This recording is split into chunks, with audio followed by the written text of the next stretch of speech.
O problema todo é o seguinte: a população de baixa renda, ela tem pressa, e o limite dela está no limite do osso. E nós temos que ter um compromisso muito claro em relação a isso. Então, essa governabilidade vai depender muito da capacidade da esquerda e da centro-esquerda de fazer a disputa, dialogar positivamente com o governo Lula, mostrar quais são os caminhos que a gente defende e dialogar com as ruas. Da mesma maneira como talvez o governo tenha se apressado, na opinião do Juliano, com certeza se apressou, e parece que é a opinião de outros, de esquerda também, ao enviar o arcabouço fiscal, talvez o governo tenha se apressado no apoio ao Lira, por exemplo. Né? Em vez de fazer... Isso que o Juliano fez agora, foi protagonista, era para ter sido feito lá, antes da posse, no começo do governo, compor esse bloco de esquerda para que esse bloco de esquerda negociasse, por exemplo, a direção da Câmara, né, e do Senado. É isso aí, Mauro. Olha bem, o governo apressou o envio do arcabouço fiscal confiando que o Banco Central ia baixar o juros. Criava-se um clima, o Haddad se reuniu com o Campos Neto, fez a reunião com o sistema financeiro, achando que eles iam dar uma demonstração de bom senso e baixar o juros. O capital financeiro, o neoliberalismo, a agenda do mercado não tem sensibilidade. A sensibilidade deles é o lucro de quem domina os bancos e de quem aplica nos bancos.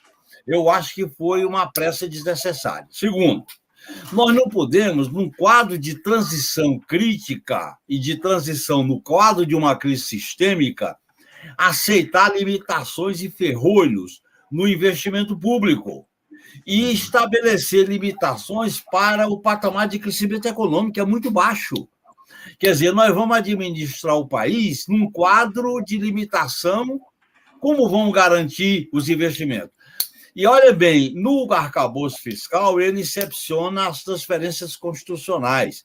Em primeiro lugar, porque se você manter as transferências constitucionais, que é educação e saúde, na medida que você tem o ferrolho geral, vai implicar em outras dotações orçamentárias para outras questões sociais, como o salário mínimo, como a assistência social, como o crescimento econômico, como o papel do Estado no investimento público.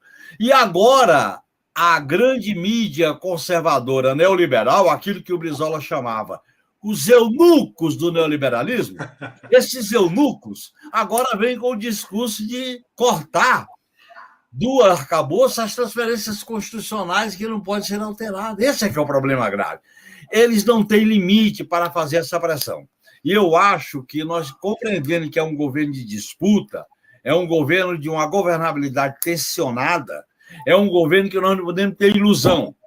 Nos bancos, nós não podemos ter ilusão no corte. De onde veio o Neto? De onde veio o presidente do Banco Central? De um banco privado. Eu não vou dizer o nome aqui para não fazer propaganda. Ele era tesoureiro de um banco privado. Mauro, esse pessoal tem lado. E se a esquerda não tiver o seu lado muito claro, com base numa plataforma de consenso, que ela está condicionada a viabilizar os compromissos da campanha eleitoral, os compromissos assumidos perante a população, e um deles era mexer no teto, era revogar o teto de gasto, porque o teto de gasto, o Juliano sabe bem disso, o Daniel, e você, Mauro, esse teto de gasto vem da lei de responsabilidade fiscal. A lei de responsabilidade fiscal tinha alguma brecha, aí eles vieram com o teto de gasto após o golpe. O teto de gasto é cria, o teto de gasto é filho do golpismo. E agora o teto de gasto tem uma outra arma, que é o Banco Central Independente. Então, esse é o problema que nós não podemos ficar nessa camisa de força do modelo econômico neoliberal. Nós temos que combater a extrema-direita, que é correto, mas nós temos que combater e fazer oposição à agenda do mercado. Porque a agenda do mercado vai impedir os investimentos sociais, vai impedir os investimentos em saúde, educação, assistência social. Por exemplo, o salário mínimo. Foi um avanço o salário mínimo ontem anunciado pelo presidente Lula. Mas podia ter sido maior, considerando o período anterior, de 1390. Agora, o problema todo é o seguinte: a população de baixa renda, ela tem pressa, e o limite dela está no limite do osso. E nós temos que ter um compromisso muito claro em relação a isso. Então, essa governabilidade vai depender muito da capacidade da esquerda e da centro-esquerda de fazer a disputa, dialogar positivamente com o governo Lula, mostrar quais são os caminhos que a gente defende e dialogar com as ruas. Nesse sentido, eu acho que ontem foi importante o 1º de maio, no Engabaú, que entre 40 a 50 mil pessoas, foi importante fazer. E você pode comparar o 1º de maio do Engabaú com o Lula e o AgriShow lá. Uhum. Pode comparar isso aí. O Brasil está assim. Essa história de união geral, ampla e restrita, eu não acredito nela, até porque um dos problemas nossos da primeira fase do governo Lula e Dilma foi acreditar numa união geral que acabou gerando o golpe. Nós temos que acreditar na nossa base social, fazer negociações pontuais. A negociação entre nós da esquerda ela é estratégica, o Juliano colocou muito bem. Nós queremos disputar o futuro, o rumo do país. E podemos fazer alianças pontuais, numa questão ou noutra. Mas ficar dependendo dessa coisa do centrão, dessa agenda do mercado, eu acho que é limitar o projeto a um social neoliberalismo. Essa é uma questão dramática, que nós estamos num governo em meio à guerra. Né? Não tem...